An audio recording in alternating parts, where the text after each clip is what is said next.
जो भी उस पेड़ की छाँव में गया बैठ गया, जो भी उस पेड़ की छाँव में और गया उसकी बैठ मर्जी गया। वो जिसे पास बिठा ले अपने, इसमें क्या लड़ना कि फला होता वो रोता तो रात उजड़ जाती। उनका जवाब इन्होंने हाफी के शेर में दिया। अब आप सुनाएं अगला शेर।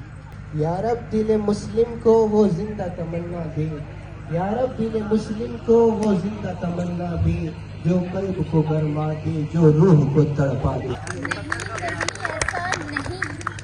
नहीं ऐसा नहीं, ये हालत ऐसी नहीं।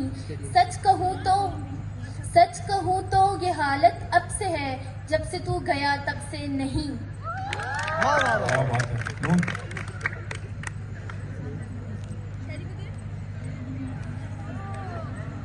नहीं ये खबर दुश्मनों ने दी होगी। हाय हाय हाय हाय हाय हाय बच्चे।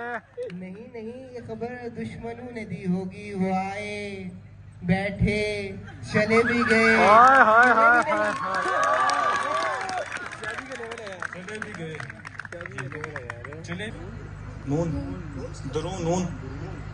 नहीं आती जो याद उनकी महीनों तक नहीं आती, नहीं आती जो याद उनकी महीनों तक नहीं आती, मगर जब याद आते हैं तो अक्सर याद आते हैं।